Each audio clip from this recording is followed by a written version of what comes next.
Hello, and welcome to everybody, our audience online and from around the world. I'm seeing in the chat box all of the different comments coming through from different parts of the world. So welcome, everyone. Welcome to the inaugural Just Peace Talks dialogue series. This is a series that's being brought together by the Desmond and Leah Tutu Legacy Foundation and the Ukrainian Association of South Africa. I'm very, very happy to welcome you all here today, and particularly to welcome our extraordinary panel of speakers who are going to explore the really human side of the conflict in Ukraine with us today. My name is Janet Jobson. I'm the Chief Executive Officer of the Desmond and Leah Tutu Legacy Foundation. And our work really is about galvanizing the courage to heal societies. Our work is rooted very deeply in the human experience of tackling discrimination, oppression, and conflict in South Africa, but also around the world, and really trying to ensure that all work that we do and that people do around the world is deeply rooted in a sense of our common humanity. So that's what we're going to try and do today. The question of the war in Ukraine can really feel somewhat distant from us sitting at the bottom of the African continent here in South Africa.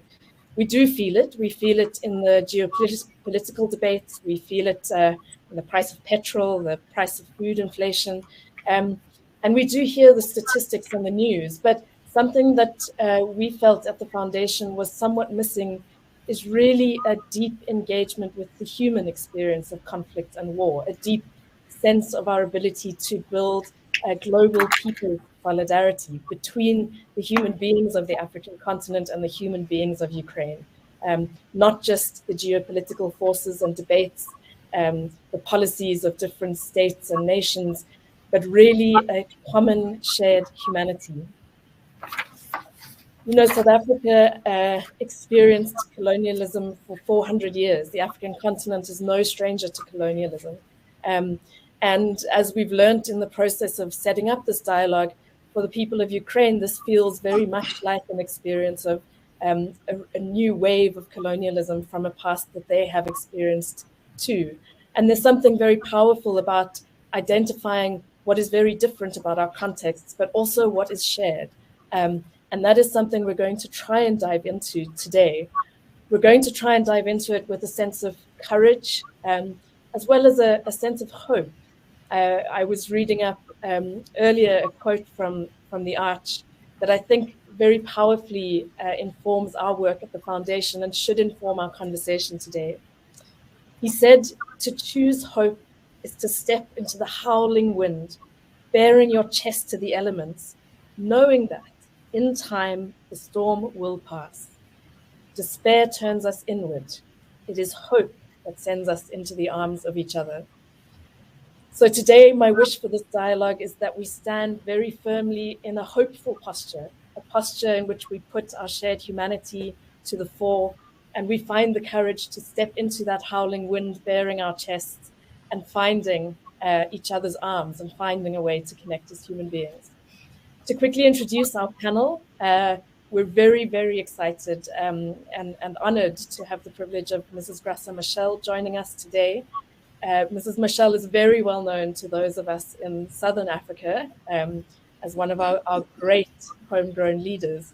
She is also the Deputy Chair of the Elders, a global organization of esteemed and eminent global leaders.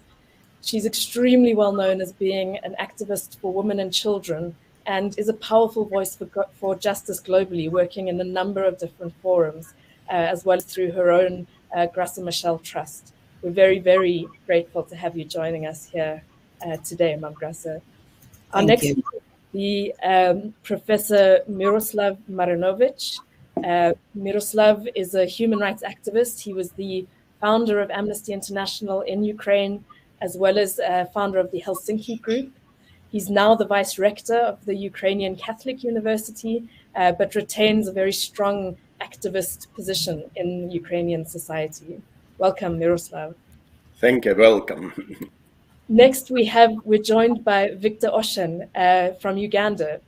Victor is an extraordinary young African. He's a Tutu leadership fellow, from the African Leadership Institute, and he's the founder and executive director of the African Youth Initiative Network in Uganda.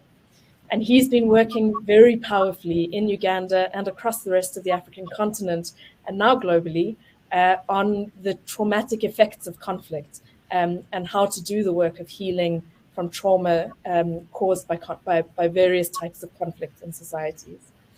And finally, we're joined by Oleksandra Matvichuk, who's joining us from Kyiv, and she's the head of the Center for Civil Liberties in Ukraine, a human rights lawyer and an activist. The way we're going to work today is that we'll start with a dialogue between our speakers. I'll be posing some questions to each of them, and then we'll open up to a broader engagement with our audience today. So if you do have burning questions for the panelists, please do type them into the Q&A chat, and we'll be able to see them there and engage with them in the second part of today's discussion. But let's dive into the dialogue with our panelists. Mam Graça, I'll start with you, and we really would love to get your perspective on why the conflict in a place like Ukraine should matter to the people of Africa. Thank you. Thank you so much for giving me the opportunity to share this debate and dialogue with the extraordinary people I'm meeting through the screen. And I'm very touched that they bring the Ukrainian experience and perspectives. I see my son, Victor, I have been working with for many years now. And this is an opportunity for me also to listen and to learn. And let me begin by make a statement which is to free me from a sense of conflict of interest. I have been introduced as the deputy chair of the elders. And of course, I'm humbled, but at some time I carry with the pleasure the fact that I belong to the elders, which was established by Madiba, and the first chair of the elders is my very special friend and brother, Desmond Tutu. But today I'm going to be talking as Graça Machel. I would like to make it clear that not everything I'm going to say here represents the thinking and the positions of the elders. And having said this, I'll try to reply to your question. I am an African woman. I am an African grandmother. I carry with me the pain and sometimes a sense of despair of millions and millions of African women, African girls, African children who have been impacted by war. And not only in our days, I mean, you can just go and you see what is happening in Mali, in Burkina Faso. It has been happening in Central Africa. It is happening in my own country, in Mozambique, northern Mozambique, just to mention a few. But conflict is raging in Africa. And the fate of millions of women and children and adolescents and young people who are in the front line, it is something which is not only in my heart, but it is weighing very, very heavily in my, let me call, this is my time where I was thinking I would be resting, I would be enjoying my old age, and but I have to carry this pain and watch what is happening. So when you ask me why the conflict in Ukraine matters to Africa. For me, I have to tell you, I was terribly disturbed when this conflict started. In something like 1 week or 10 days, if you like, millions, literally millions of families, of people, I mean, crossing the borders and desperately trying to enter into trains to find a safe. I said to myself, oh my God, I've seen this in my own continent, but never in such a concentration in time, and even to be millions in 1 week. And I have to tell you, that was an experience which is still in my mind, in my heart, and I identify myself with those women, with those children. Some of them, children couldn't even understand what was going on, but they were dragged by their parents and into these planes. And then I said to myself, I've seen this before on my continent. And it is like the camera has shifted from Africa then to another place, but it's exactly the same drama. So the first answer to you is what has happened and is happening in Ukraine. It is what is happening in our own continent. And as human as we are, we don't feel differently. We feel exactly the same way. And perhaps, as I started saying, it happening with such a speed and concentration, we even were amazed how it could happen with that intensity, with that concentration of people in time, and to say, we had never thought this could happen again. And it is happening. So for us, it's a human tragedy. And as human tragedy, it speaks to us the same way it speaks to the people of Ukraine. There's no distinction at all. Some people did make some comments, of course, in terms of how the response was. I'm not talking about how the response was. I'm saying how those people felt, those who had to be uprooted brutally, quickly, in seconds sometimes, from their environment, and to face exile with no hope, with not knowing even what is going to happen. That, for me, it's a human experience which speaks to Africans exactly the same way as to anyone. So when it comes to that point, there's no distinction. It speaks to us, and we feel the pain. Those families which have been disrupted, yes, they are human families. It's not because they belong to one nation or the other. No, these human families. There's a social fabric which was disrupted in Ukraine. It is social fabric. It's part of our own. It's part of our feelings as human. And of course, there's also the fact that war, it's war. And war affects a human in a way it doesn't care.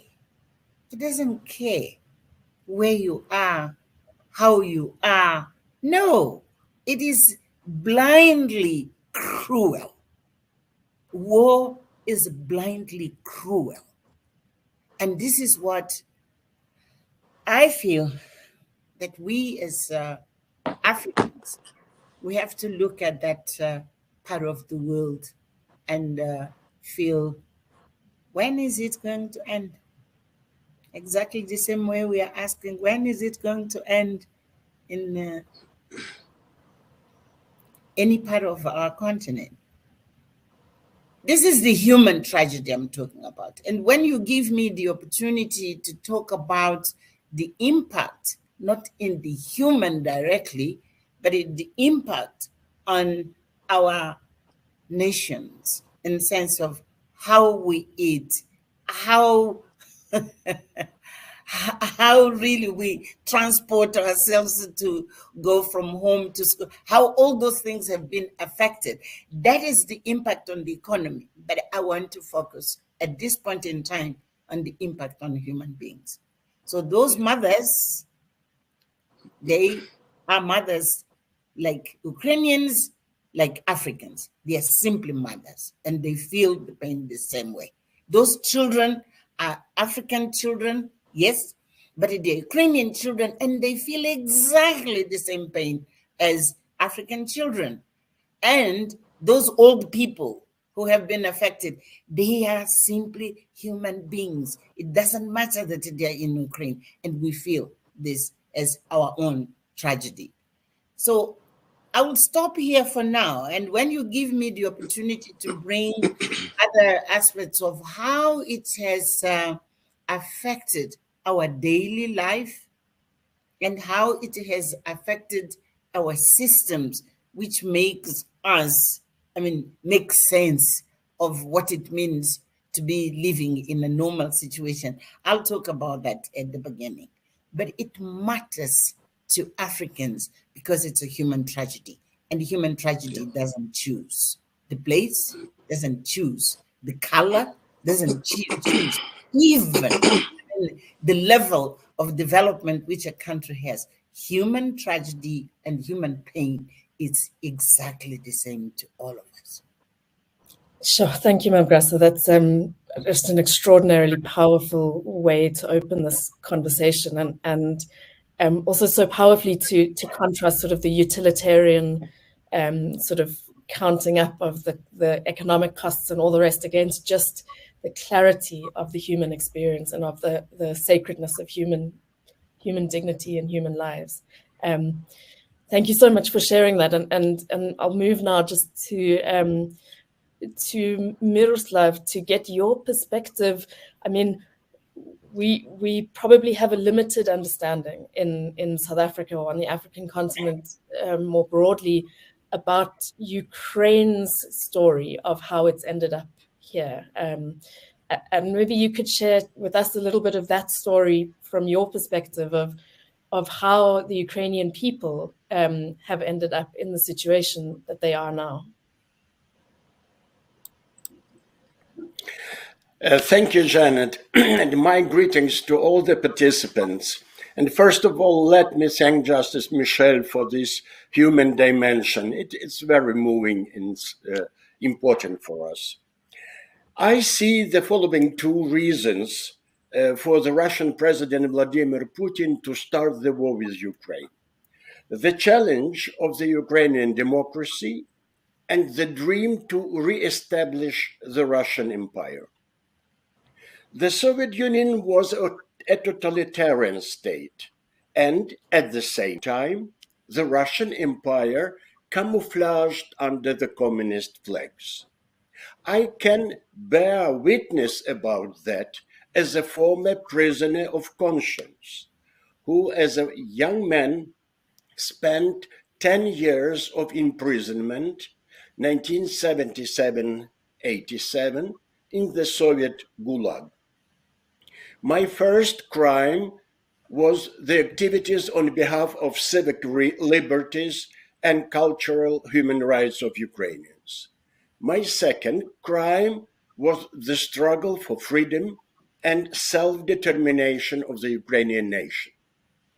Soviet dissidents were the last victims of the Soviet communist regime, but there were generations of other victims before us. For many Africans, the Soviet Union was a positive counterbalance to the colonialism of the West. However, for many nations within the Soviet Union, its history was the history of despotism and colonialism, mass killings, extrajudicial persecutions, mass artificial hunger, and many other crimes. None of these crimes have been taken to justice, and it was equal to leaving the seeds of the future crimes. Indeed, the present criminal regime in Russia is the fruit of these seeds. And sooner or later, this regime had to launch a new world conflict. The collapse of the Soviet Union in 1991 became for Putin the greatest geopolitical catastrophe of the 20th century. But for us, non-Russian enslaved nations, the long-awaited liberation. Soon after that, Ukraine and Russia went in different directions. Ukraine started its path of true democratic reforms and economic development, overcoming its communist trauma. But Russia chose to return it into its own totalitarian past. Putin proposed his authoritarian model as the only possible one for the Eastern Slavic nations. And thus, the model of Ukrainian democracy was becoming intolerable for him, and Putin decided to put an end to it. Putin had one more motive to do away with Ukraine. He objected publicly the national identity of Ukrainians and the subjectivity of our state. Revival of Russian Empire became his idea fix, as the empire is impossible without Ukraine. Russian historical and religious legitimacy remains in Kyiv, the capital city of Ukraine. On the 24th of February of this year, Putin started the realization of both of these intentions, waging a full-scale criminal war upon Ukraine. I'm sure my colleagues tell you more about all the atrocities and war crimes committed by the Russian troops. The goal is to force Ukrainians to surrender. Is this visible from Pretoria, or saying metaphorically, from the hills of Kilimanjaro? As we may conclude from the position of many governments in Africa, they see the events in Ukraine partially from a different perspective. Why? The most important reason is the distorted mirrors of disinformation. Ukraine is suffering not only from conventional weapons, but also from a damaging information war. Just two examples. For months, Putin had been saying that the Russian forces gathering on Ukrainians' borders were not for invasion. Now Russia is conducting a full-scale invasion of Ukraine by land, sea, and air.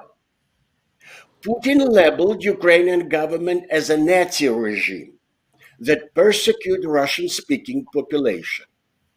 However, Ukraine is a country with a democratically elected president of Jewish heritage, whose first language was and still is Russian. So we are surrounded by Russian lies, endless lies. By these lies, the Putin regime seeks to elude responsibility. However, the confusion caused by an inability to distinguish between truth and error was a great success of Putin's regime. Decisions by governments or civic institutions based on skillfully distorted information too often were wrong, because they were not based on the real situation. As a result, the world has for too long avoided taking sides in this Russian-Ukrainian conflict, believing that both sides are equally guilty. Let me illustrate this point with the two arguments. Russia blamed NATO for barking at Russia's door. And many Africans share this view. However, why Russia accepted so calmly the fact that Finland and Sweden have almost joined NATO now? Because NATO is just a pretext, a smokescreen. The true goal is Ukraine itself. According to Putin, it has to become a colony again. Many Africans suggest that it is Ukraine who takes responsibility for this war because of its will to join NATO. However, Ukraine was a neutral state for almost 3 decades. In 1994, it gave up from its nuclear weapons in exchange for the guarantees of its territorial integrity. And it was Russia who violated the Budapest Memorandum in the year 2014 and annexed Crimea and occupied some part of the Ukrainian territory. It was then when the majority of the Ukrainian population decided to seek a shelter in NATO.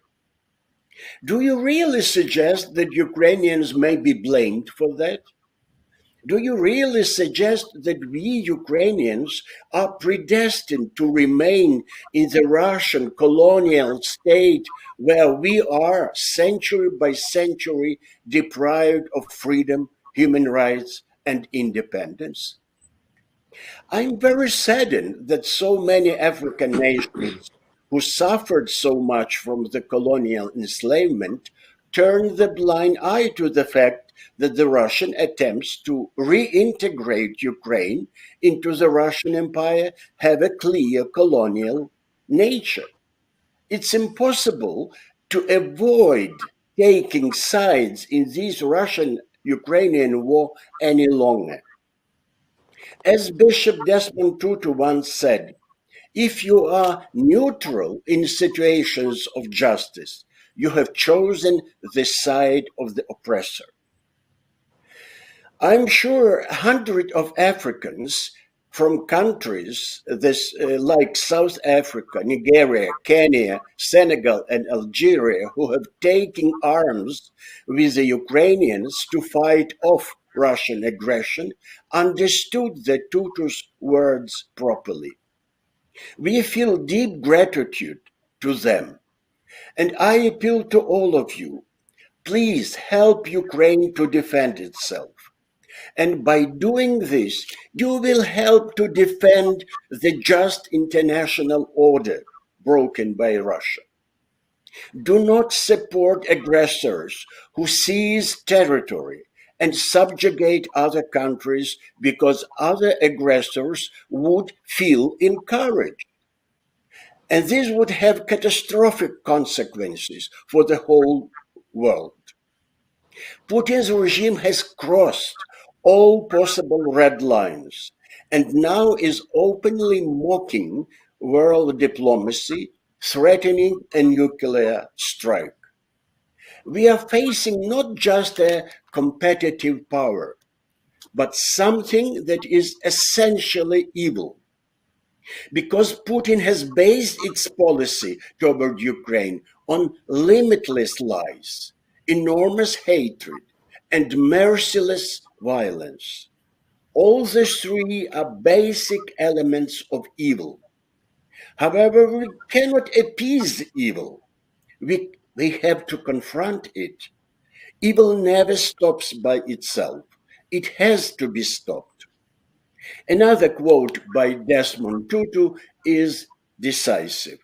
You can't improve something that is intrinsically evil. Thank you. Thank you, Miroslav. I can hear the sort of deep anger and sort of sense of just absolute absolute frustration in your voice. Today, we won't be going very deeply into the geopolitics of the conflict, as our real focus is on truly trying to understand the experience of the conflict from Ukrainian perspectives. But I'm very taken by the language of colonialism, and it's an interesting frame in our minds that I possibly hadn't thought of before, of this being a sort of new wave of colonialism, an experience you've previously had. In our language, you would have been considered a freedom fighter under the Soviet years. And so I think there is something interesting to think about what the reflections for ourselves as Africans is about what colonialism looks like, and what the experience of colonialism is that maybe is not just unique to the global South, but can exist in different contexts and in different places. I'm going to turn now to Victor.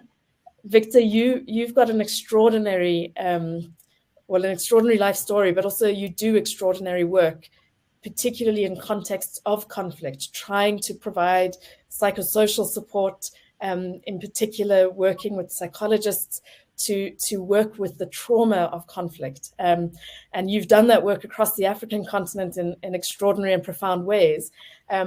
And I know that you've also begun a process of connecting with the experience of sort of the frontline psychology community in Ukraine.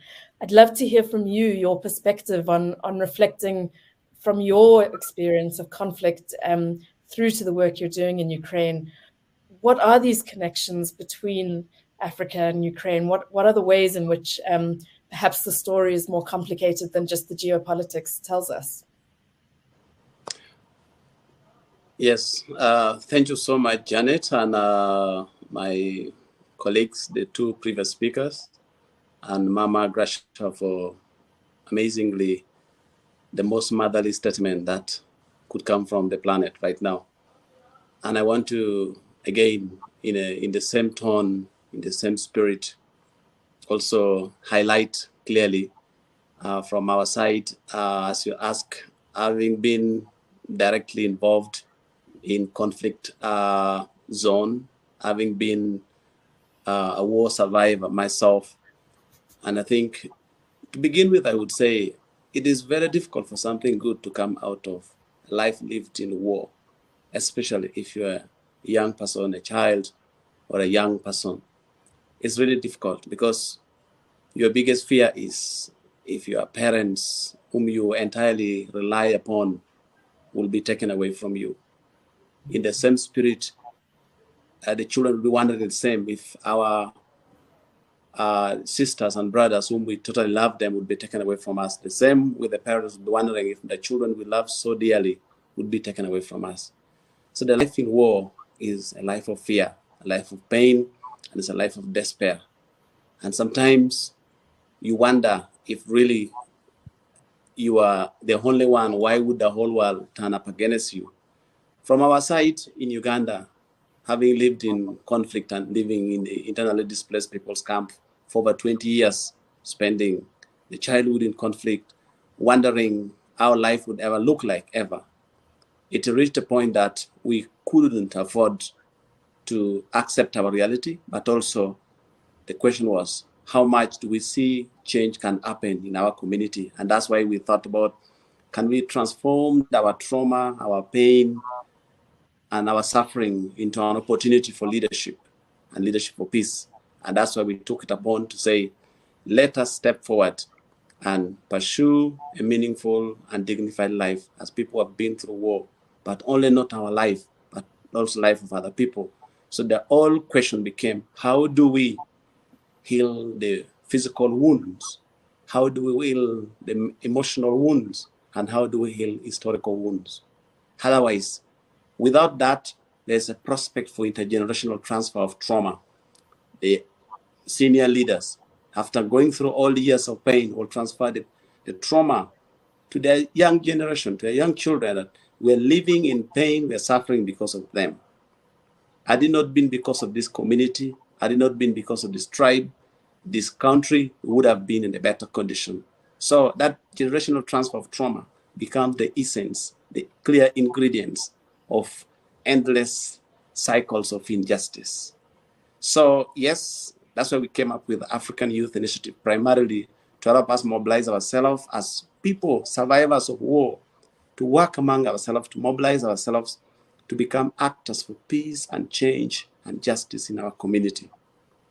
Unfortunately, the similar call we grew up hearing when we were children, that pick up the gun, fight the enemies, attack the attackers, when we were children, is the tone I hear today in many conflicts, not only in Ukraine, but also in conflict around the other parts of the world, because our color has made us become enemies of the next person. Our language, our history has divided us and become the tools for injustice. So, driven by our own experience, we know what it means to be victims of war. We know what it means to be hurt. We understand what bombardment look like, how it feels, and also what displacement looks like. And of course, this has been the journey that we have gone again and again.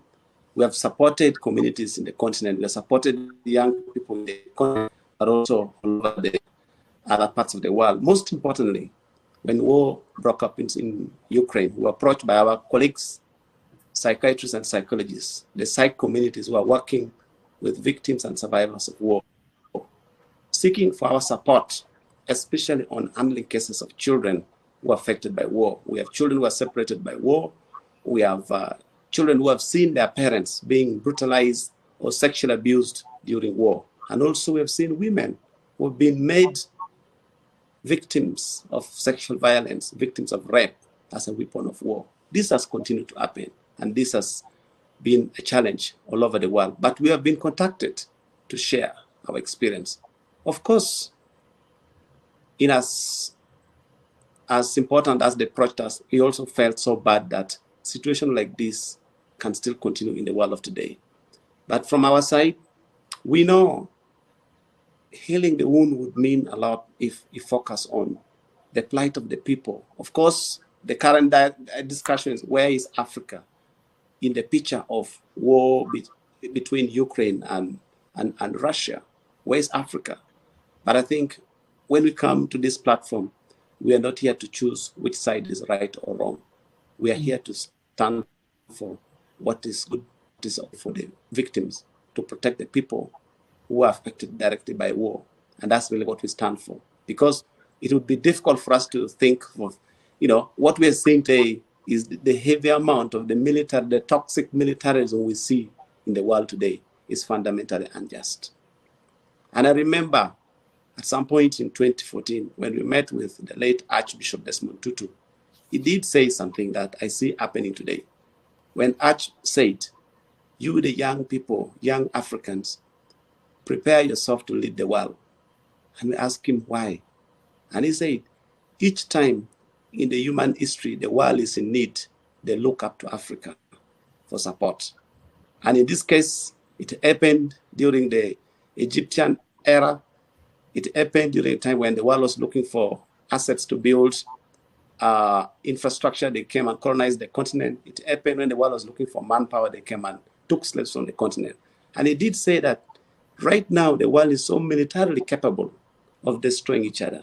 It will reach a point when the world will need a nuclear weapons-free continent to step in between. And that is Africa. So today, I see that the only continent with the potential of bringing possibly alternative, what we know is we've been through the African resilience platform, that we have gone through journeys of trauma, of pain, of suffering, but we have continued to live.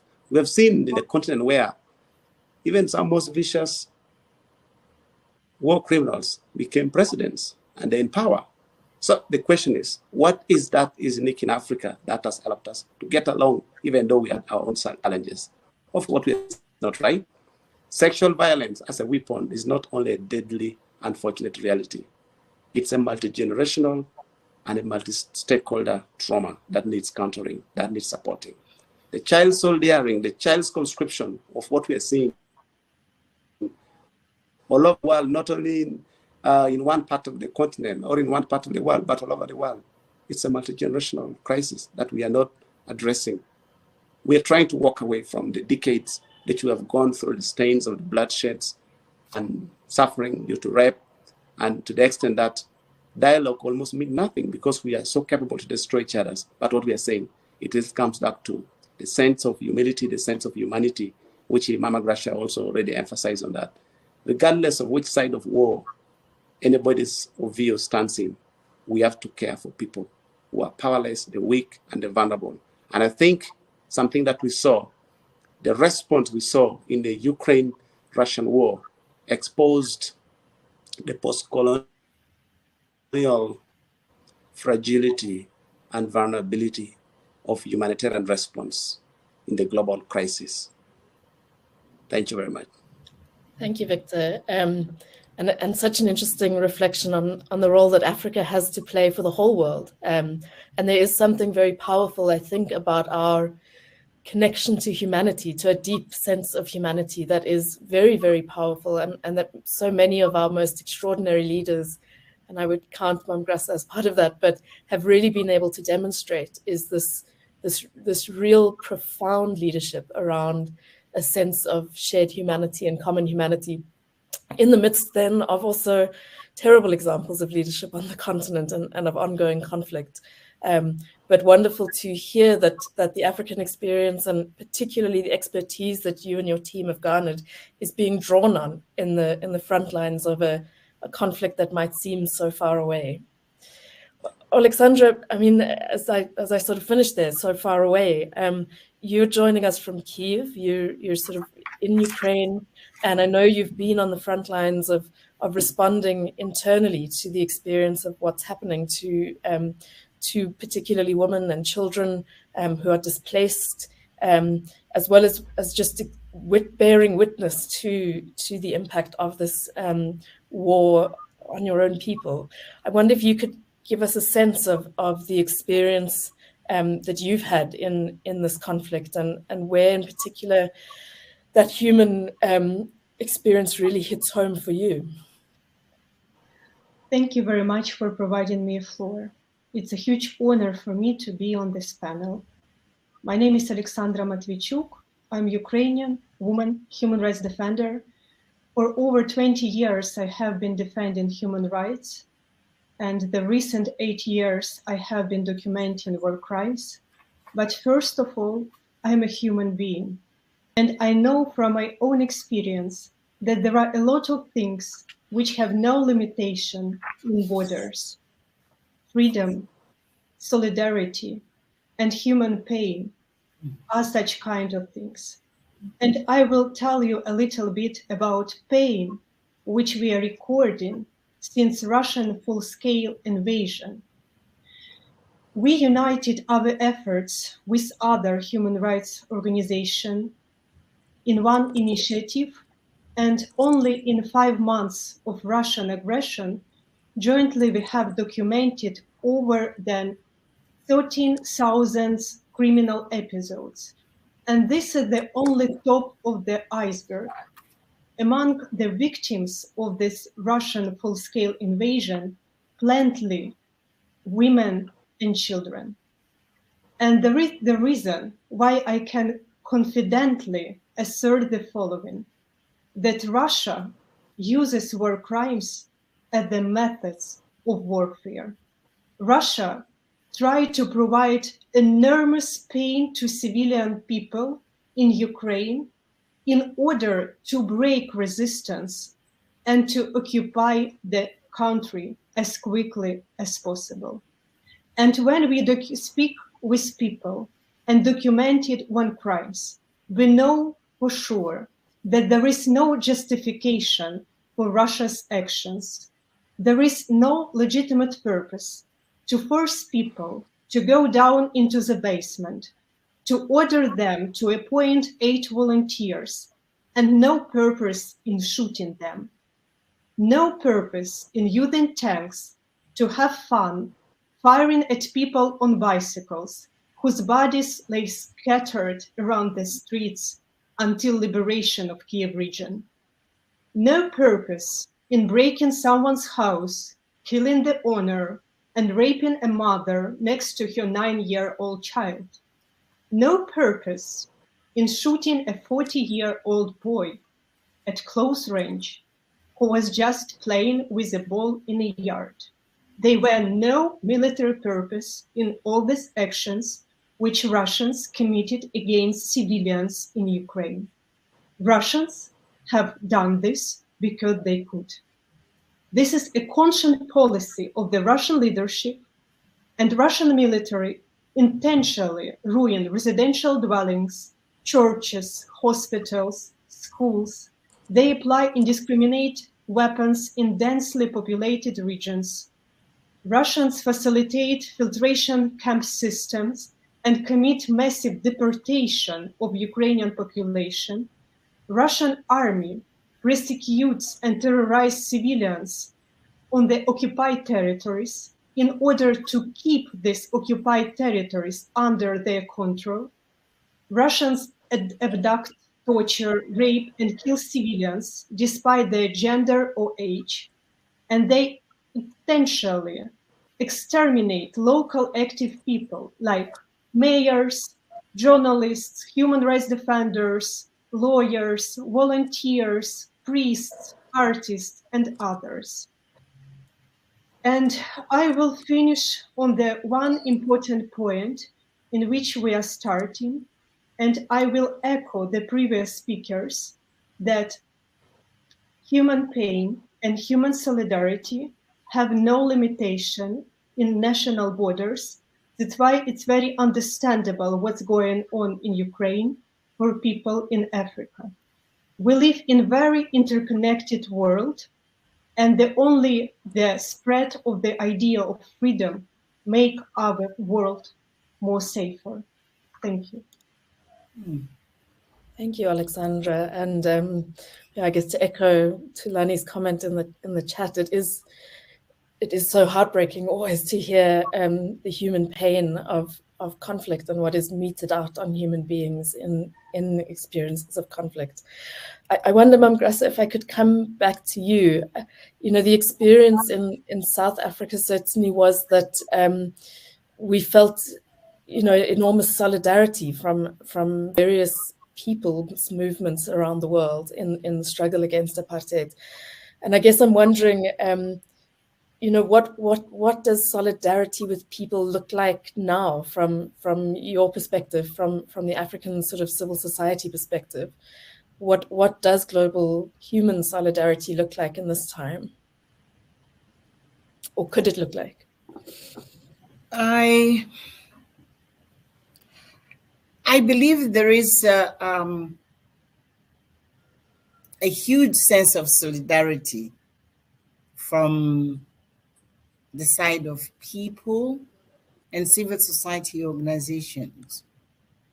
What Victor was saying and what I tried to express at the beginning, it shows that we have, as Africans, we have a strong sense of solidarity and empathy in feeling, again, using Bishop Tutu's iconic way of talking when he said Ubuntu, and he said, I am because you are. He was not just expressing a position of a leader, as he was a leader, but he was expressing a way of being, a philosophy of being in life from Africans. So I have no doubt about the sense of solidarity, but I don't think there has been very many expressions of that. In other words, organized organized expressions of solidarity. And part of it might be because I think it was the professor who said there has been some differences in understanding the root causes of this conflict. And because of that, people, ordinary people, are taken into that space in which they might not be very sure how to express their solidarity. So I'd like to differentiate people's feelings, people's empathy, and people's solidarity with positions of our governments. So I think let's park that, because otherwise we can be confused. You wouldn't have, I mean, a young organization like the one from my son here going to Ukraine and mobilizing others, organizing, listening, sharing, and you wouldn't have it if that solidarity did not exist.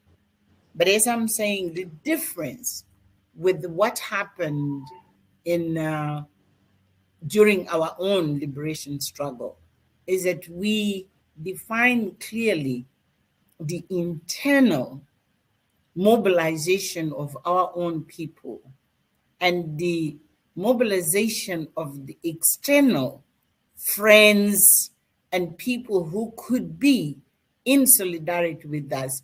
We made it, I mean, two faces of the same coin. And I'm not so sure whether Ukrainians are doing this. Just to give you an example, during our struggle, we didn't have support from governments of the West. The Americans did, as a government, didn't support the liberation struggle in Africa. Even European governments, they never supported us, all of them, without exception. No, not without exception. I would say the Scandinavian countries did support us, but the rest never. But we did have organizations, people, churches, unions supporting us because we were able ourselves to send the message across very clearly that we are here and we are fighting, from what the young lady, the lawyer, who said, it's about freedom. And because freedom speaks to anyone, it doesn't matter in which regime you are.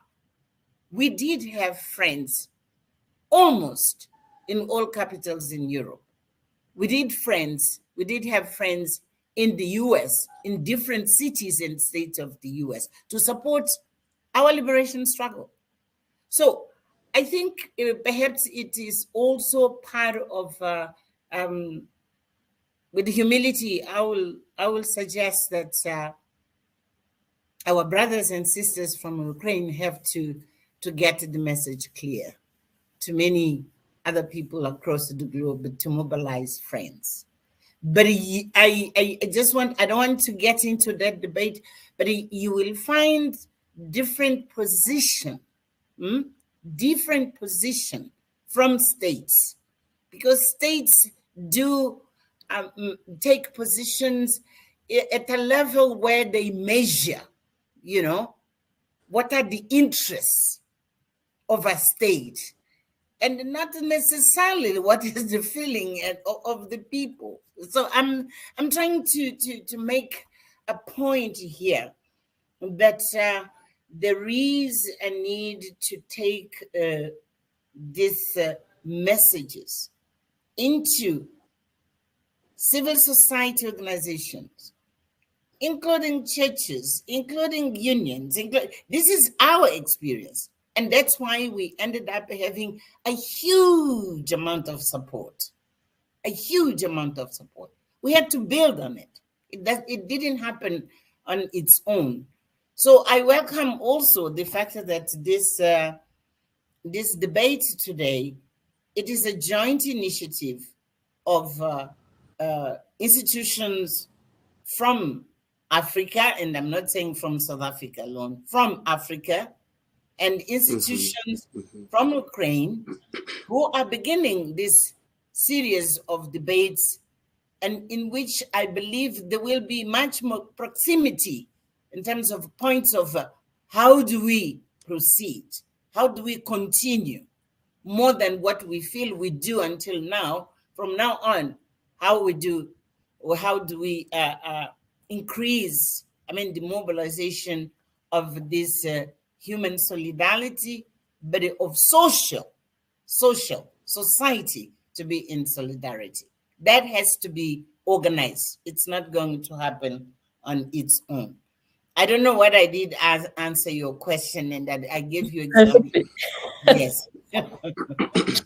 I think it's such a helpful distinction as well, that the distinction between sort of the position, the political position of states, and then the solidarity movements of people. And particularly that always comes to mind, sort of just quite how, President Reagan, quite how on the side of the apartheid state he was, even while South African liberation movements experienced extraordinary support from American people. And those are really important distinctions, I guess, to make, is that often the debate does end up just being about states and not about human solidarity movements. And that it can actually demobilize our actions of civil society, because we leave the debate to the level of governments rather than of human to human solidarity. I'm conscious I'd love to open to the rest of where you see space and opportunity for organized collective solidarity between African civil society and Ukrainians. Victor, were you about to jump in? Yes, thank you so much. Like Mama said also very well, that it's about solidarity, and also like a contribution even from the chat I'm seeing about treatment of pain. The other issue would also be, let's agree to the fact that pain treated with pain will always cause more pain. And that is something that we can't run away from. What is solidarity support in this context, in the context of suffering and emergency of this nature? What is solidarity support? Is it about fueling the crisis? Is it about amplifying the chaos? Or is it about looking for alternative? Of course, it's very difficult also to be patient in the time of adversity and suffering and all the chaos, but it still requires that patience, that wisdom, and resilience in the journey that you get to understand as a survivor, in the face of horror. How much are we contributing towards creating more horrors and more chaos?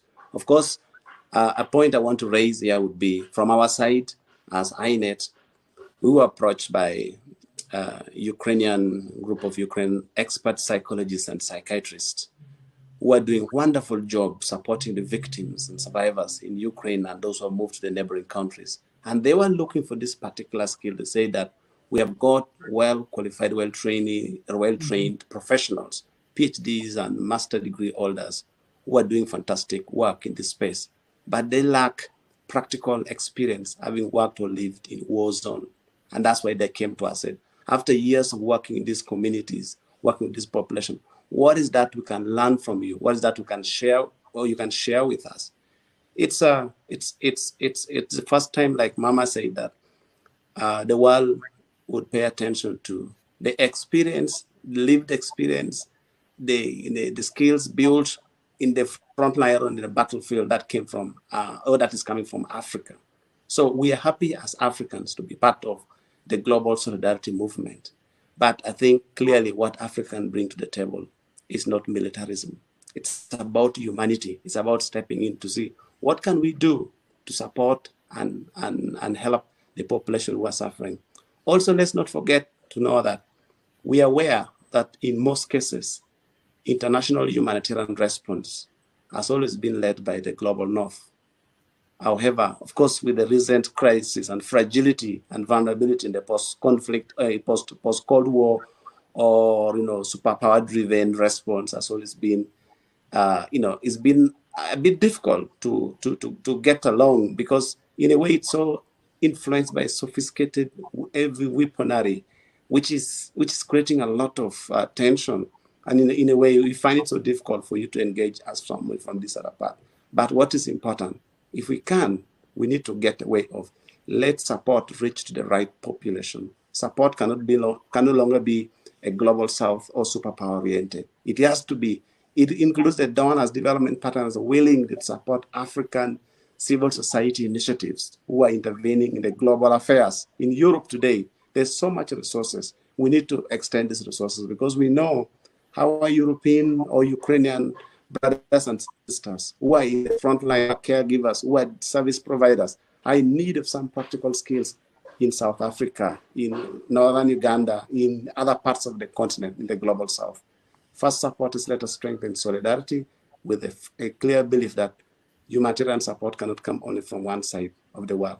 We have learned from COVID, when it shut down the global mobility, we had to count on our own in-house kind of support. So I hope we will not be depleted by the crisis, but we will just be reawakened to know that we need to strengthen all parts of the world, and most importantly, provide much needed support to everybody.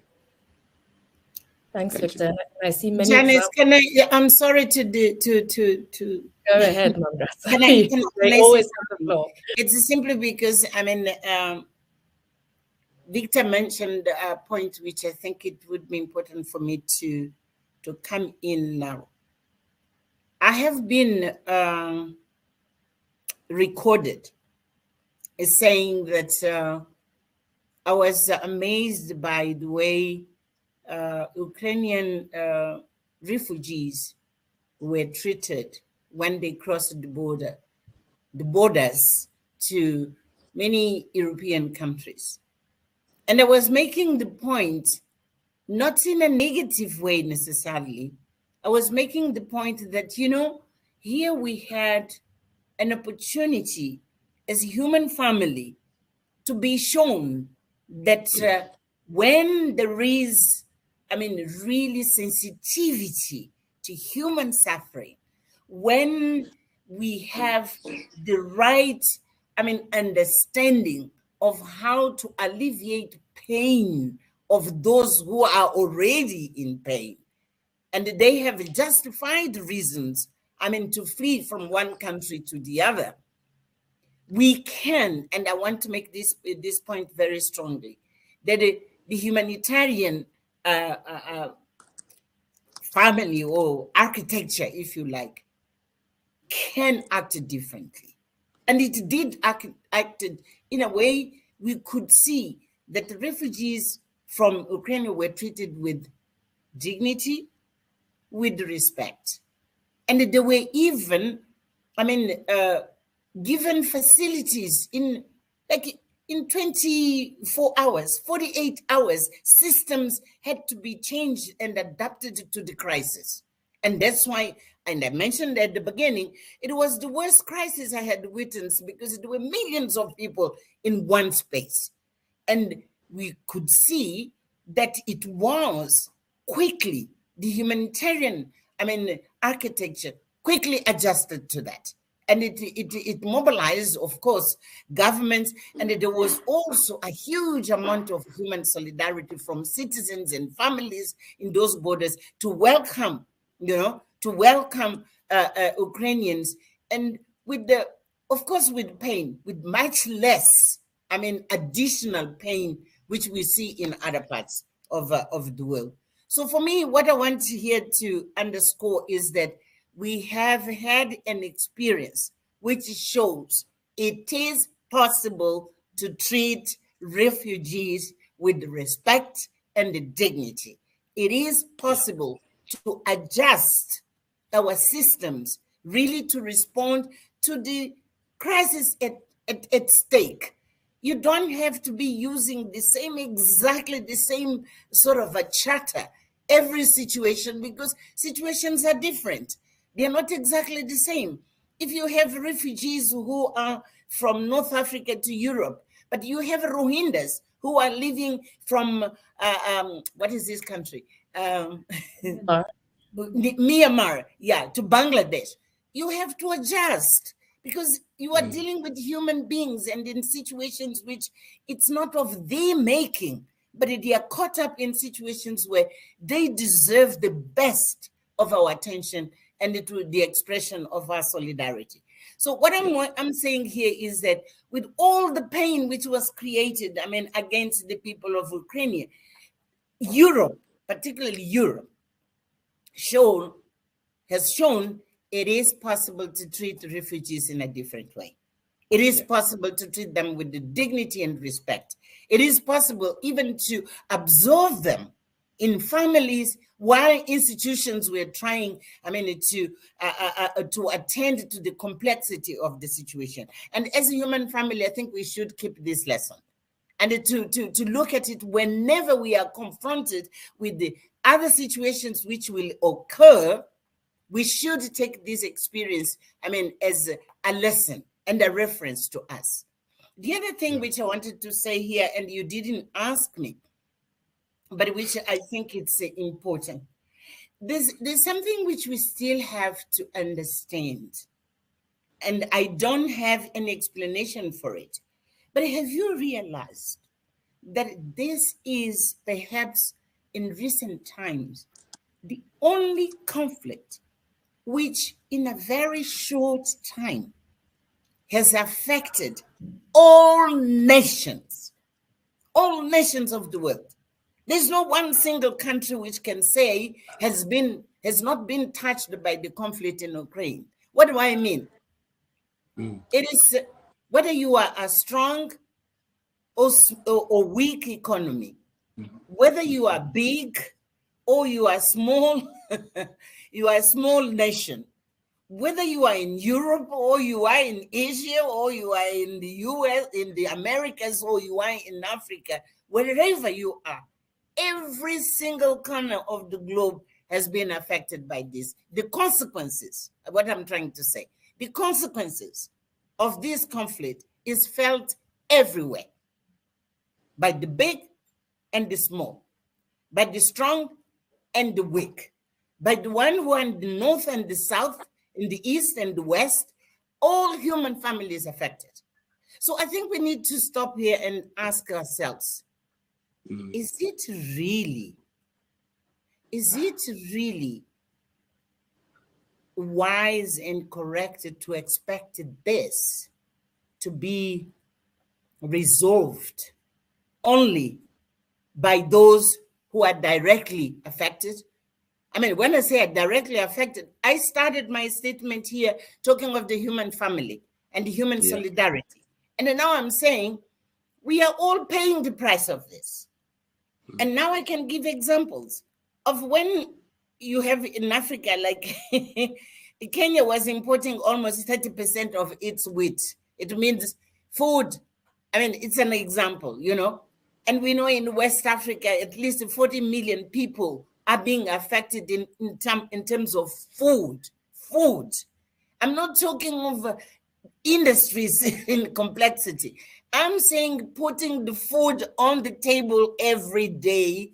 There are millions and millions, if not billions of families who have seen the ability to eat reduced because of this conflict. Being so, I think it's in the interest of all us to say, should this war continue? How long should it continue? One, first and foremost, for the sake of the Ukrainians themselves. Second, because of all of us. How long are we continue to be paying the price about this? Isn't it, I'm trying to say this, isn't it time to begin to explore and find ways of saying, this war has to stop? And here I have to say, it is Graça Machel speaking. It is not a member of the elders. But isn't it time to see and to find ways of saying this conflict has come to an end? It is taking a toll, a heavy toll on Ukrainian people.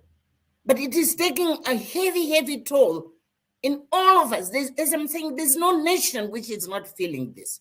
So all of us, a human family, don't we have a responsibility to find a way of stopping this?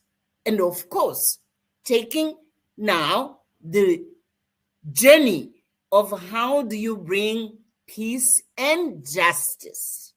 I want to underline peace and justice. And this is what I have learned from Arch, who is my mentor, my brother. And this is what I learned from Nelson Mandela, who is my best friend. Peace and justice. But it looks like, to me, that at the time of relying only on weapons to achieve that peace and justice is proving being highly and deeply depleting and deeply, impoverishing to all of us without exception. So we have the responsibility to stop this thing and to say now, what are the ways, what are the avenues, and what are the possibilities? I'm sure there will be wisdom, there will be capacity across the globe to bring back, I'm saying, peace and justice. I don't think continuing, we now see flying missiles over our heads. And I'm saying our heads. I didn't say of the heads of Ukrainian and Russian alone. I'm saying of our heads. We see them crossing to prove that there is much now of a technical ability of showing the power, technical power of destruction. They are there. They have proven. We are, all of us. When we go to sleep, we are not so sure whether we are not going to wake up and we have a nuclear war in our heads.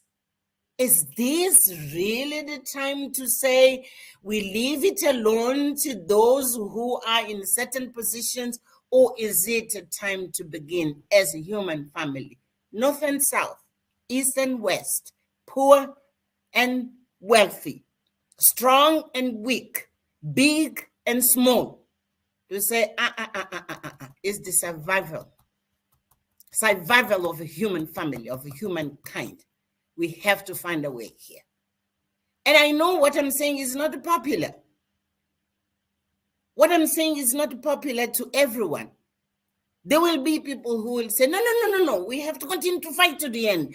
And I'm just asking, the pain which is being inflicted on people now, isn't it already unbearable?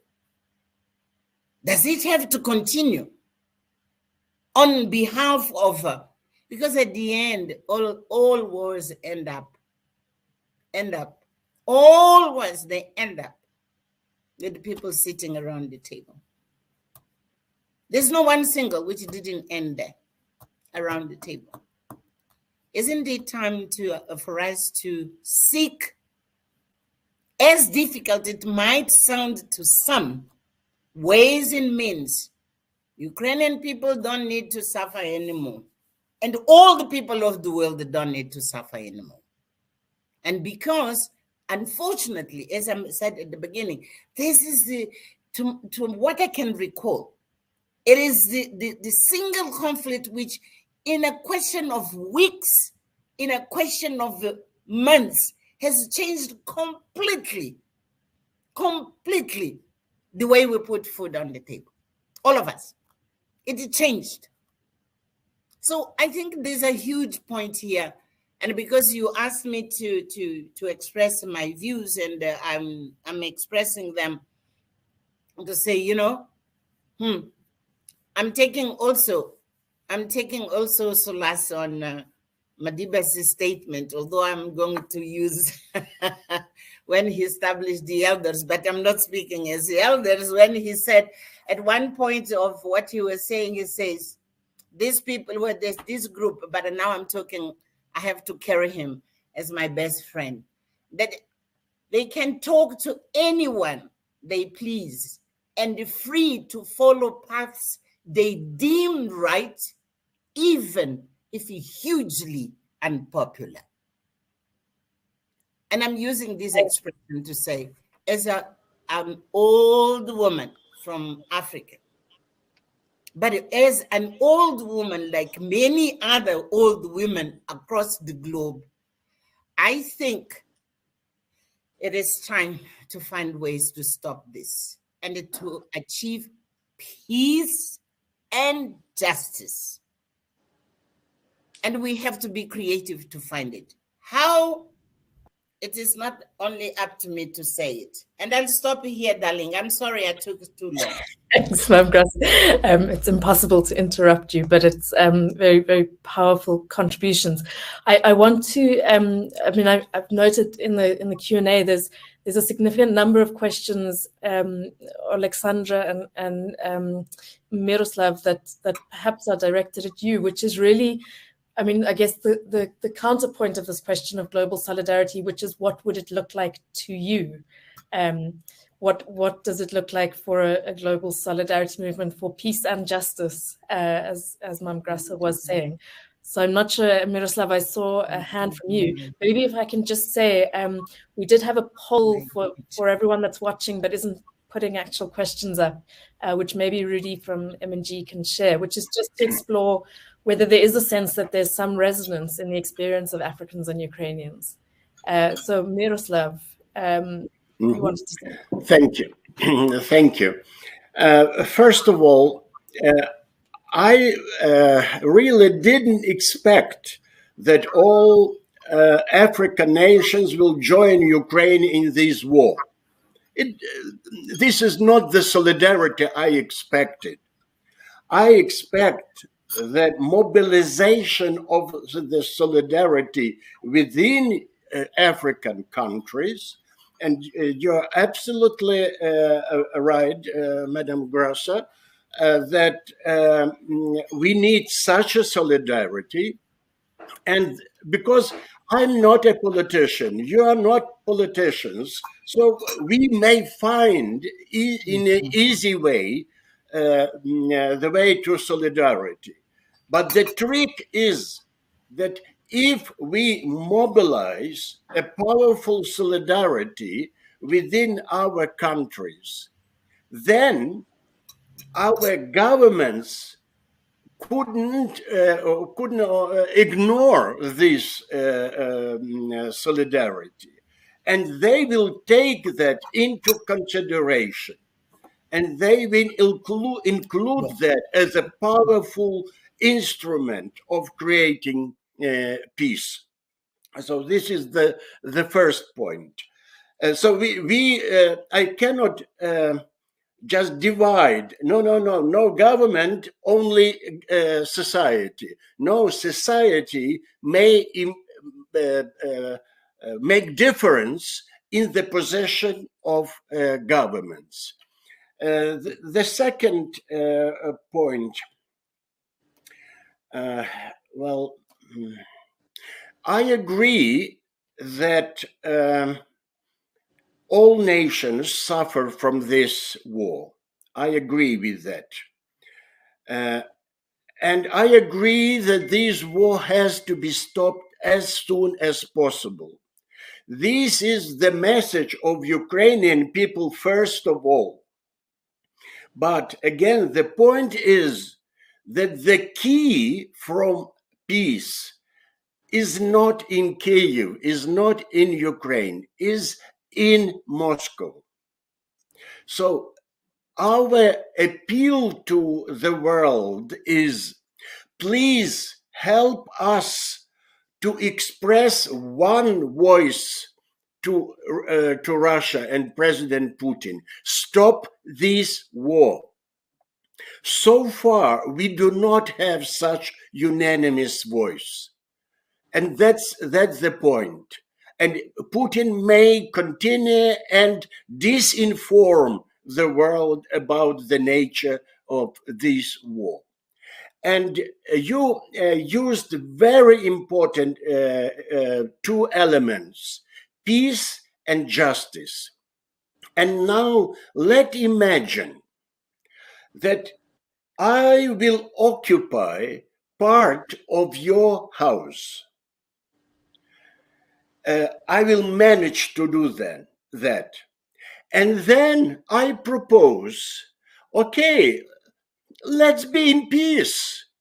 I will occupy your part of the house, but I want peace. And you, because you do not agree with that, you do not want peace.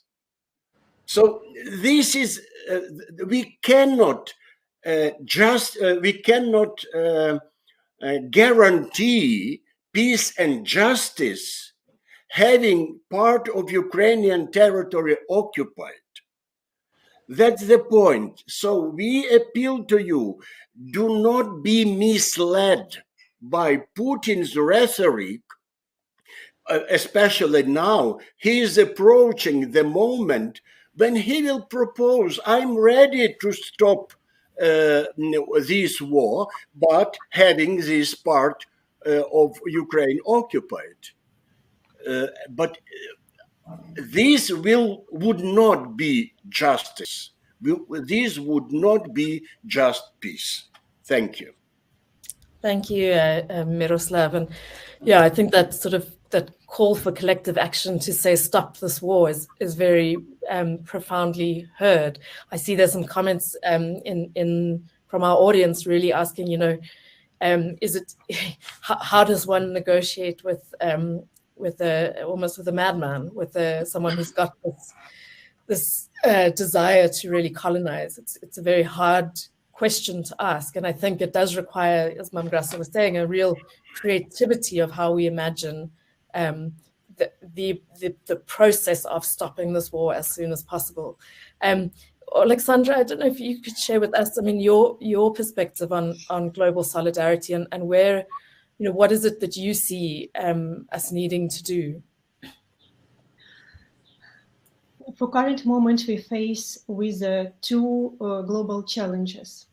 The first, we as Ukrainians need to survive, because this war has a very clear genocidal character.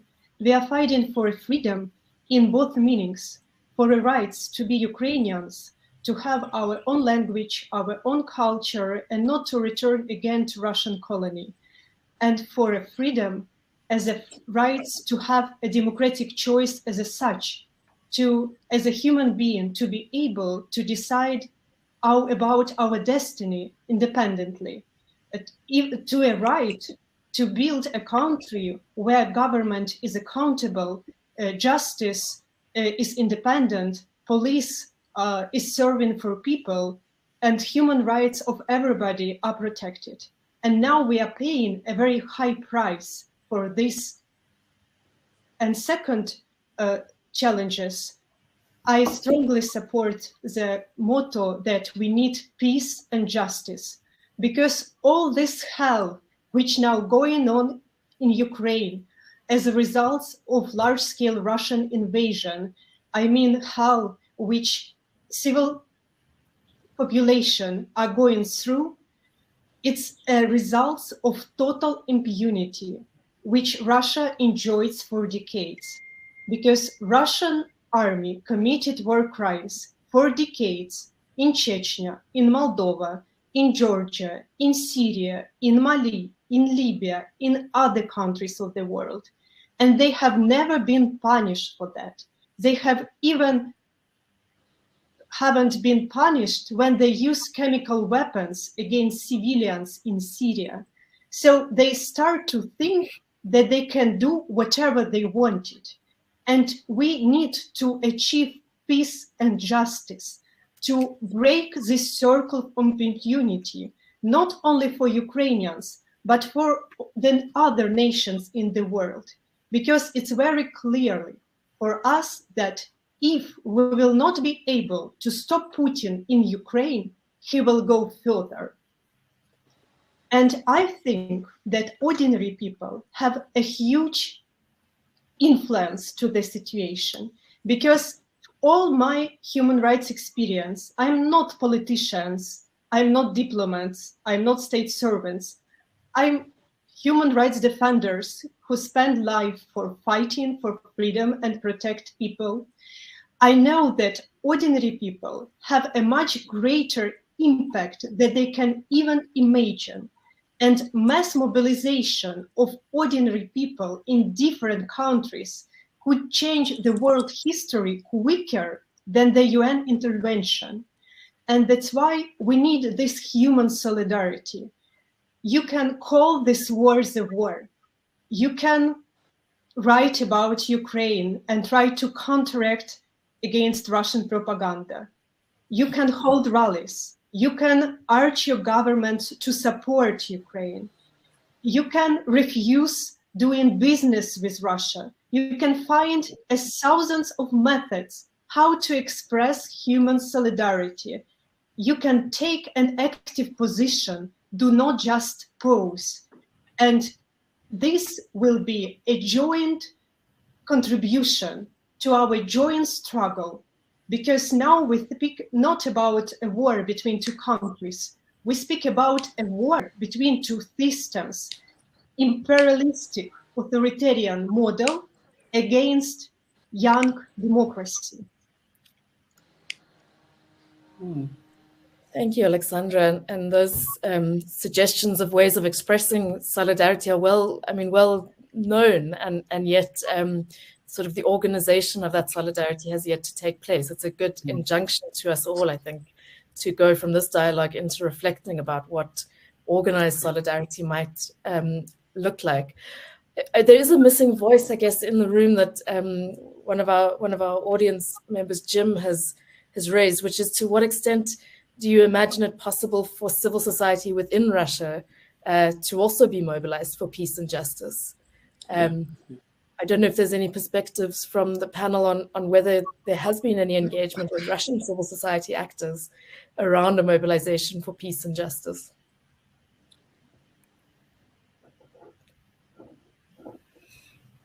I'm not aware of. Yeah. But I think Desmond and Leah and Desmond Tutu Foundation took the huge and bold, a step in organizing this series. It is a series. This is just the first one. There are many issues which we are raising in this first dialogue, which are not going to end here. They have to be worked out and to be taken up again in other debates which are to follow. And perhaps one of the recommendations could come out of this first one is to recommend that with the different networks which we do have in this country, in South Africa, perhaps there's someone who can search and find out, is there any movement within Russia itself we can partner with? I don't know. But perhaps someone can research, can bring up these voices so that we can work with as well. My feeling, and I'm very strong on this, is that I think the war has to come to an end. It's not I think, I feel. It's more than thinking. I feel that this war has to come to an end. And I don't have the answer of how. And I understand and accept clearly the question of how. I didn't say the how because I don't have the power to say the how. But let us work together to find how. I can remember, again, in our own reality here in South Africa, when Nelson Mandela started saying we need to negotiate, we need to stop the madness of apartheid. I think you remember this, those who are old enough. And there were many voices, including within the ANC itself, saying, how? How are we going to negotiate? We didn't know how. It is simply to know when the time comes, you have to say enough is enough. There can't be, we can't, because at the end of the day, as I'm trying to say, is it we are all losing. At this point in time, we are all losing. Yeah. And so we need to find ways. And at that time as well, I'm not in a position to produce the formula, but I just express my deep feeling. Someone, somewhere, somehow has to find ways of beginning really the process to stop this madness. Yeah. It has to stop. And And Now, what what I was saying here is that perhaps we need to find ways of finding voices and organized voices also within Russia, as someone has suggested. Why not? And you can ask, even outside of this dialogue, we can perhaps talk and say which institutions can help. I mean, to identify and to bring them to the table of solidarity. I'll call it to bring them to the table of solidarity. And I don't know. And also to, I guess, to recognize, I see Khalib commenting in the chat box about the price that Russian activists who are standing up to this invasion and to the Putin regime are paying, and perhaps also to show solidarity to them in the same way that solidarity was shown to South Africans inside the country who were fighting for our freedom. That as much as we are mobilizing solidarity with Ukrainian suffering, that we are also mobilizing solidarity with Russian courage, where Russians are mobilizing internally and taking great personal risk to do so. I'm conscious that we're getting close to time to wrap up, so I'm going to just note that it's very interesting on our poll that we've done with the audience that it's now 87% of the audience feel there are similarities in the experience of Africa and Ukraine, and that should probably not be a surprise. As we've emphasized today, there's a really fundamental human connectedness of all peoples across the world.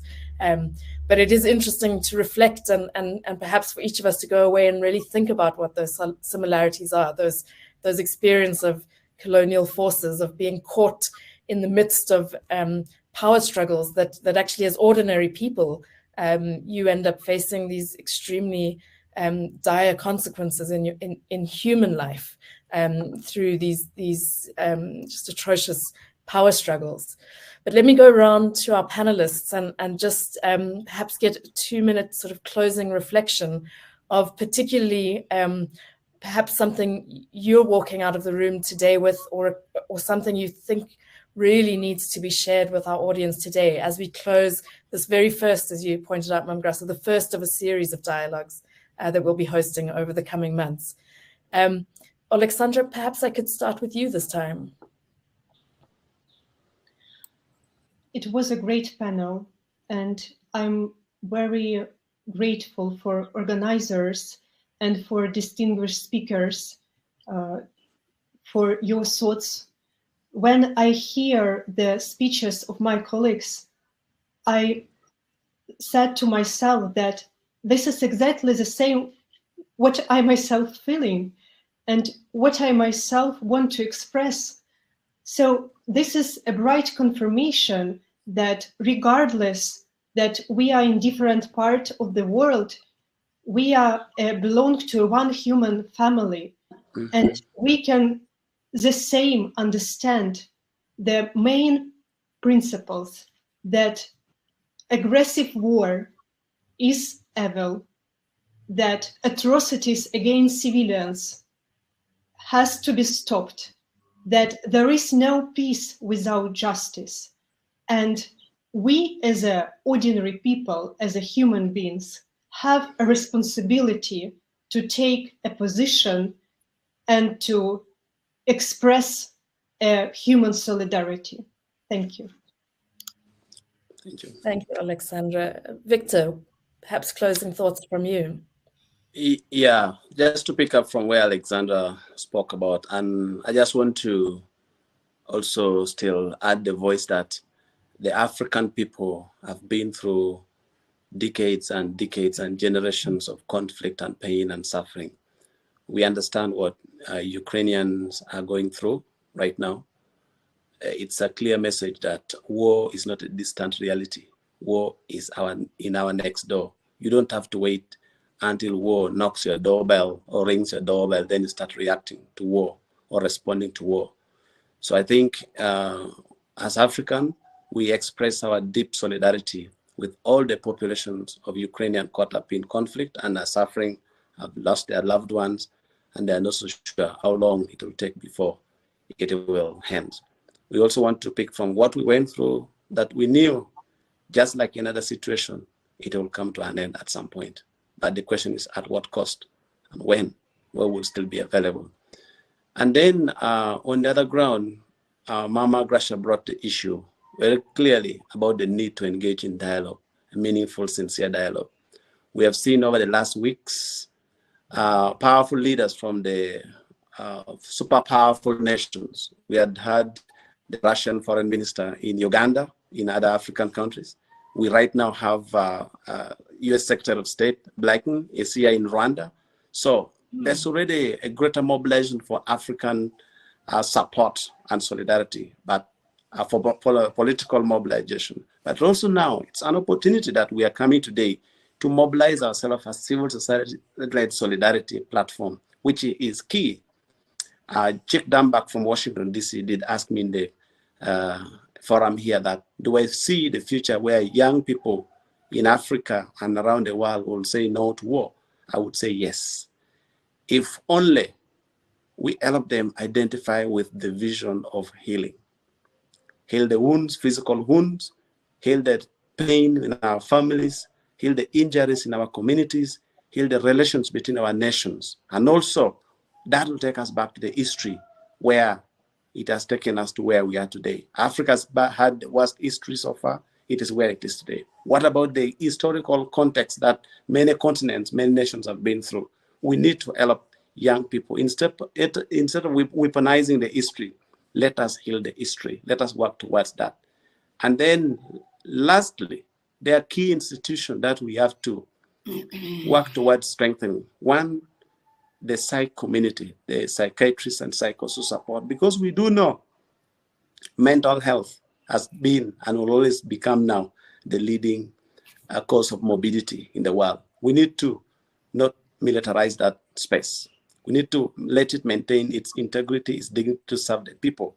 And most importantly, if the leadership of like Graça, Mama Graça, who is here, would help hold our hands as young people or young leaders to walk us, take us to the table, or we can engage with this leadership. I think from here, we can engage in several dialogues with key persons. And time has come also for Africa to take its own rightful footing in making the world a better place, the world we believe in, by doing what we can. We don't have to wait until it is fair enough to do so. We have to step up right now and do something as African voices who actively don't belong to any parts of the war, but we are victims, we are affected. So we need the leadership, the guidance of Mama Graça, among many other iconic leaders, to step in and help us mobilize and support. And of course, we need support from corporations, foundations, institutions, and governments. If they support the skill they need is in the continent, support the opportunity for them to come and get in the continent. I think that's what we can work towards. And I pray that let this war come to an end, but it will take all of us to step up with a sincere commitment to making sure that we are all saying enough is enough. Thank you very much. And I pray for peace to the rest of the world, not only Ukraine, but to the rest of the world, population in Yemen, in Ethiopia, in South Sudan, in Congo, Mali, all over the world, in Yemen. We're praying for you, and we're all saying that let peace prevail. Thank you. Thank you, Victor. Miroslav, some final thoughts from you. Thank you. First of all, I would like to thank all the organizers of this wonderful panel. Then I would like to recall something. During the time of my imprisonment, I and my co-prisoners developed a strong feeling of partnership with Nelson Mandela. Of course, we could not contact him personally, but we knew that we are partners in a common struggle for freedom. And this pain of people who do not have freedom was the common basis for our struggle. The same is today. Again, we have human pain, as it was said at the beginning of our meeting, and this pain is the same for Ukrainians and for African peoples, for every nation. And having this common platform, we may be in solidarity again. And I would like also to express my gratitude, deep gratitude, to leaders of Uganda-Ukraine solidarity movement. John mentioned in the chat for this panel that they were arrested. They have been arrested. I'm very saddened about that. Arrested for supporting the Ukrainian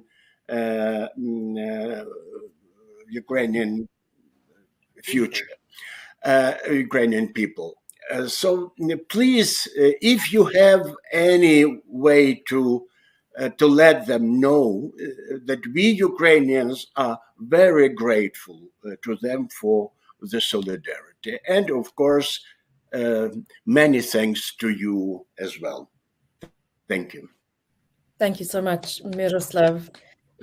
Mam Graça, you've given us many, many words of wisdom today, but perhaps if there's any final sort of clarion calls that you would like to leave us with today. I would say that the road to peace and justice, it is not, and it is not an easy one. It's not going to be easy, but this is the one I strongly believe we have to embrace, and we have to creatively explore how to go that path. Weapons, from wherever they come, no matter how powerful they might be, or they seem to be, they cannot be equally strong and equally effective than the ways in which we as people of the world who really want to live in peace and justice, and I'll insist peace and justice, those weapons will not be stronger than us, and they cannot be stronger than what we feel and what we aspire to.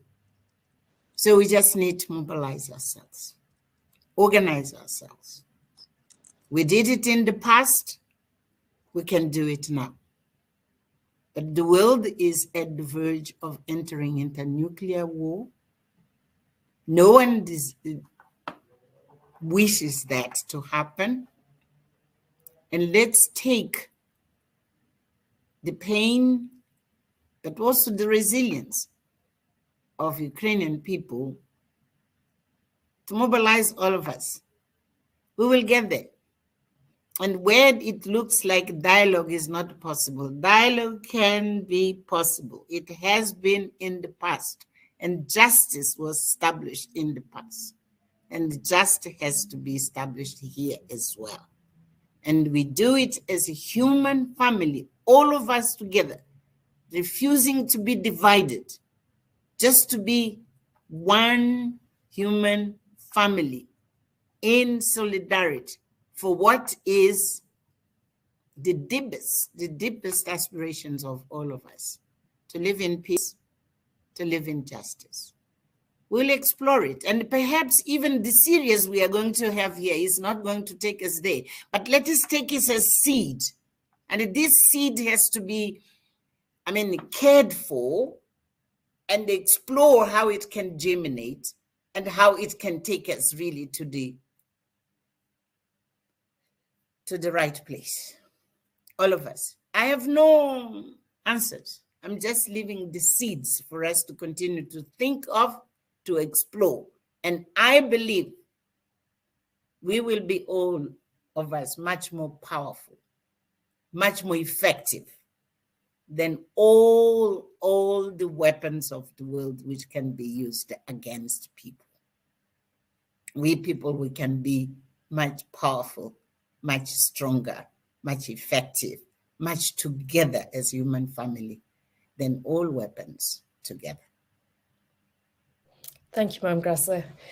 There's been an extraordinary beginning, as you say, the seeds of a very deep sort of series of dialogues around solidarity. So I urge everyone that participated today to please keep an eye out on the Desmond and Leah Tutu Legacy Foundation's social media. Our Twitter handle is @TutuLegacy, where we'll be announcing over the coming weeks the next in the series of these dialogues. Our real mission is to think about what global solidarity that stands against conflict and against the harm of human beings can look like in a time in which there are these massive global geopolitical forces, and in which so much of the conversation and the debate is purely on the terms of geopolitical forces and not on the terms of human solidarity. Part of our work is to really try and amplify the human experience of the people of Ukraine as they are suffering under this invasion. And as such, we've partnered with the Ukrainian Association of South Africa to bring to South Africa a women's arts collective, Sunseed Collective, their art exhibition of the experience of women in the Ukraine, their experience of the war. So if you'd like to take a very small next step of solidarity, in Johannesburg, the exhibition is being hosted at the Trevor Huddleston Memorial Centre from tomorrow until the 16th of August. And then it will be moving to Cape Town to the Desmond and Leah Tutu Legacy Foundation in our building on Batenkant Street, where it'll be hosted from the 19th until the 25th of August if you're from Cape Town. And then hopefully moving to Durban, though we don't yet have a venue confirmed. But that will give you another chance to really experience the lived reality of the war through the eyes of artists, who always give us a different perspective, and who it's good to remember in South Africa's struggle, at least, that our arts community played such a powerful and important role in amplifying the struggle of South Africans for freedom and peace and justice. It is, I'm very grateful to the participation of our various speakers, and I think as we leave, for us to all really hold on to this massive question of how do we stop this war? How do we stop it, and how do we find peace and justice as soon as possible, and be as creative as possible in imagining what each of our roles is in doing so. I'd love to leave you today just with a little video that we at the Tutu Foundation keep playing for ourselves as part of our work of continuing to be inspired by the example of Archbishop Tutu to take action on injustice in South Africa, but everywhere in the world that we encounter it. So we'll play out with that video, and thank you again to all of our panelists and to everyone in the audience that joined us today. I do hope this is the start of a much deeper and more profound process of building global solidarity from Africa to Ukraine and around all conflicts around the world. Thank you, everyone. Have a wonderful day. Rudy, will you cue up the video, please, before we lose people? There's always one technology challenge. Let's see if it comes on shortly. And thank you everyone who participated in the chat. The tidal wave of change is made up of a million ripples. Says, hey, he's the hand. Maybe I can. And it builds up, and it builds up, and it builds up. You can change the world. You can change the world.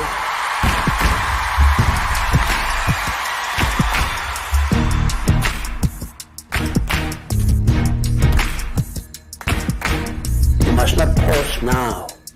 You not let them down.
Maybe I can.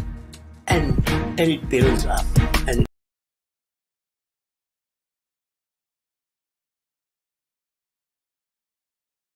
That's not quite the end of the video, but we seem to have hit a technical snag. So thank you, everyone who was able to join. I don't know whether the video will come back. So if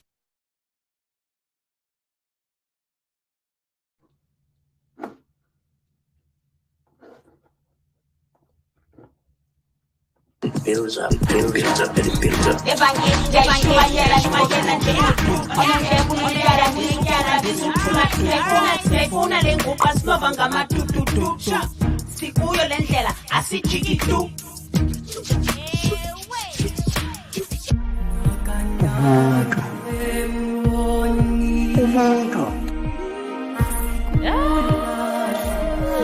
person is a person to other person.